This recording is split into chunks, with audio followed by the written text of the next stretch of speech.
Hello everyone, this is Rob from orangeworkscreative.com.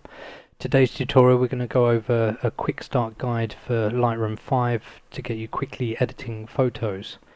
We're going to start right at the beginning. When you open up Lightroom, if you've never imported anything before, this will all be blank, and we'll need to import something. So we're in the library currently. It's pretty easy. So we're just going to go to import. You'll be able to see all your hard drives, so on and so forth. I've put some pictures in a tutorial folder. Now I always shoot in RAW rather than shooting in JPEG. If you don't know anything about RAW and JPEGs and all the rest of it, if you have the ability to shoot in RAW, do so. All you really need to know at this stage is the fact that RAW takes a lot more information into the picture and you can edit it better afterwards. Instead of a JPEG file, for instance, the camera would have compressed the data and done lots of things that the camera thinks should have happened to that image. This is basically, as it says, a raw file that gives you a lot more freedom to do stuff with afterwards. Okay, so we've got two images here, and it's as simple as you click import and that will pull those into your computer, and here we have our two images. Now we want to develop our photos. The images I've chosen are purely for this tutorial. Obviously no image is going to be able to cover every single aspect of photography and all the different shots you're going to do. This tutorial is going to get you up and running. It's going to show you the basic tools for you to be able to start editing your photos, and then you can play with those tools to your heart's content and start making images that you want to process. The whole idea is just to get you going quickly, get you editing, get you producing wonderful images. Now I've chosen this one purely on the basis of, I'm sure a lot of people have had this, you've been out on holiday or out for a walk and you came across a beautiful sunset, took a photo, come back, look at the image and it wasn't anything like you remember. For example, the whole image here is flat. We've lost all of the details in the buildings, the trees. This is blown out, and by blown out it means we've lost all the information in this white space, so we might struggle to pull that back. The sky isn't that detailed and the colours are just quite dull. Now again, in this tutorial I'm going to go a bit over the top on a lot of this, so there's a good chance the finished product won't be to everyone's taste. Everything I'm doing here, you do it to your style. Okay, first of all, this is all your presets and stuff. We don't need any of that in this tutorial, so I'm just going to click this little arrow and that will disappear. And again, this will display all of your imported images. Let's just get some space on the screen, give us more to work with. On the right hand side, all of these will drop down, and these are your tools for editing. Now the first thing we want to do is some lens corrections. Now if you're using a DSLR with interchangeable lenses, we'll be able to have different profiles. So if we enable profile corrections, 9 times out of 10 it will recognize and have the lens that you're using. So in this case I was using a Tamron 17 to 50mm. This, as you can see, if I turn that off, takes away some of the barrel roll and flattens out the image and will take away any sort of artifacts and lens corrections that need doing. If we go over to basic, we can remove chromatic aberration as well. Chromatic aberration is green and blue lines that you find around the edge of images sometimes, prevalent in darker sides of the image. So if you click that, it fixes all that. Now we've got that out of the way, we can start actually playing with the image. Now the temperature in this shot I'm actually okay with. If we wanted to make this image cooler, so a lot more blue, we just slide the slider down, and again if you wanted to make the image warmer, you slide it to the right. Now any time that you've been playing and you don't like what you've done, if you just double click this, it will either reset to where you were or reset the value back to 0. Now everything you do in Lightroom 5 is totally non-destructive, so you can drag things around and change things and you won't destroy the image. I'm going to raise the contrast a little bit. I'll show you full whack both ways, but in this case I just want to do this a little bit, and again it will depend on each image you're using. This will just demonstrate the tools to you, and you can do what you like after that. Now myself and a lot of people use this if we're trying to do things quickly. Again, this isn't bulletproof, you must use these values, you must do this guide.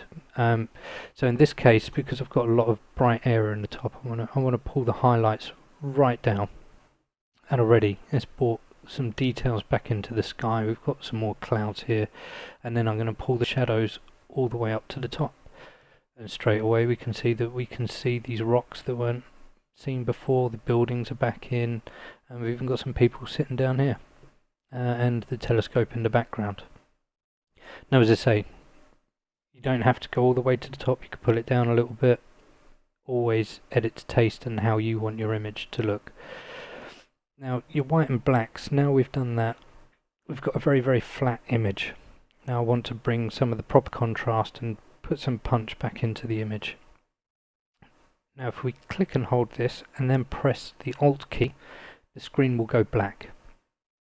Now what we want to do is either raise or lower the whites. So if we start pulling this slider up, you'll start seeing some information creep onto the screen. This is images where the whites are now starting to blow out. So you just want to do it so a little bit is coming on. Again, sometimes I will go so it comes on and then just pull it down a fraction so I've not got any data loss, so i.e. no blown out parts of my image. But in this case, because it's the sun, I'm actually going to go a little bit over the top, and again just to show you guys. Then you just let go. And the same with the blacks. If we click this and press Alt and then start bringing the blacks down, we've got a white screen this time instead of black, and we start pulling down, and then the information coming onto the screen is where the blacks are going black, so we're losing detailing, and you get a little bit more leeway with the blacks. So I'm going to pull this down to here, it's all in the trees, and straight away we can see we've got some more contrast in the image. Clarity is exactly that, it pulls clarity into the image. Some people say it's sharpening, that's not strictly true, although it has a similar effect. So for instance, if you pulled it all the way down, it makes a very soft image, kind of like a dreamscape, and then if you crank it all the way up to the top, it goes very HDR type style. I don't normally recommend pulling this all the way up to the top, especially if you're doing any kind of portraiture, because it does very strange things to the skin, almost ages people. So in this instance, again, we're going a bit over the top. I'm going to pull this up to 26. Vibrance brings out the colours in already saturated parts of the image. So if it's already got colour in it, it'll pull it up and pop. So we'll pull that up, and it all the way up looks horrible. And again, if you put it all the way down, it will almost make the image black and white. It depends on what effect you want to go for. So in this instance, I do want to raise it a little bit. And again, this is only for colours that already have saturation in them. Saturation is the colour of the entire image. So it will saturate every part of the image. So if we go all the way to the top, you can see it fills everything with colour, and again, if you take the saturation away, it will pull the image down to black and white. In this case, I don't want to touch that. I'm going to double click it, resets to 0. Your tone curves, I'm going to leave for another tutorial. Your hue saturation layer. Now, because we're shooting in RAW, we are able to edit every single colour in the image. Now, when I took this image, I remember obviously there's a sunset, so we've got a lot of oranges and a lot of yellows. So I'm going to pull those up and saturate those a little bit more. Again, on this side there was more blues and purples, so I'm just going to pull those up a little bit. There's a little bit of colour cast on these buildings, so if I was really editing, and again I'll show you things in a different tutorial about how to just edit certain parts of your image. I think we're okay there. Split toning, again, more advanced tutorial. So detail, this is where your true sharpening comes in. If you pull this slider up, it will sharpen the image, but as a result you will get noise on the image. That's this grain here. So I don't want to put it that high. I'm going to maybe put it up to about 50, around 50.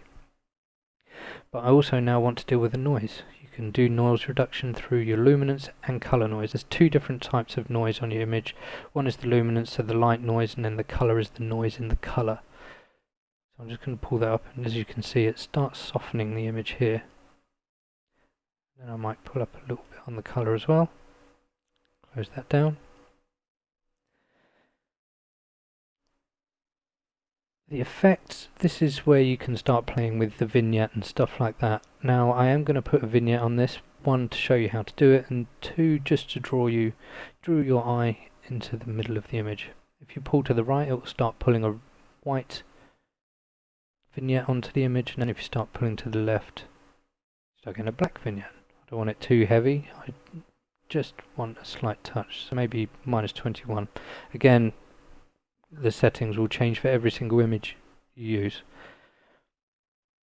Camera calibration, I tend not to use this. I like making my own adjustments and learning how to do it properly.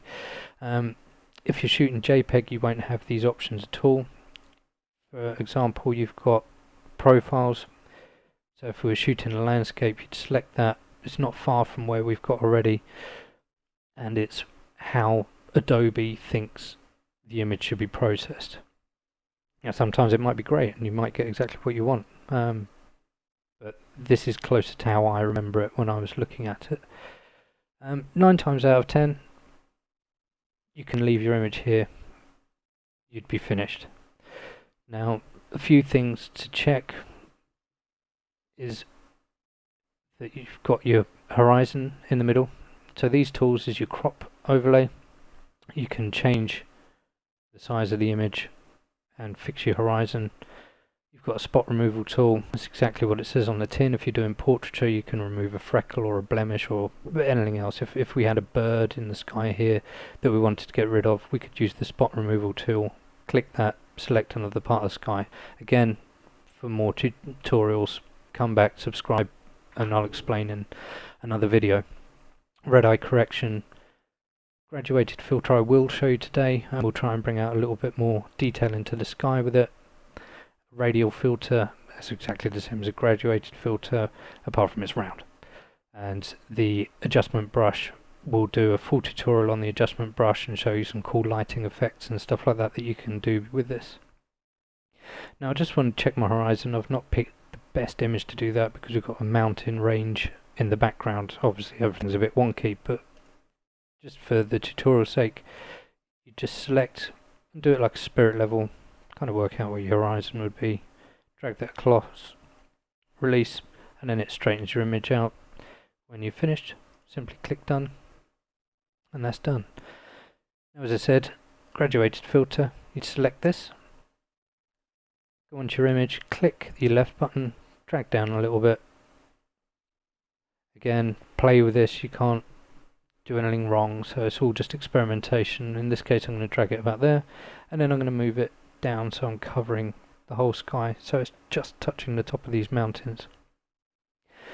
Now this has started to make the sky go white, because if you look over here, the exposure is lifted up to 0.76. I don't want to do that, so I'm going to double click that and keep my exposure the same as the rest of the image.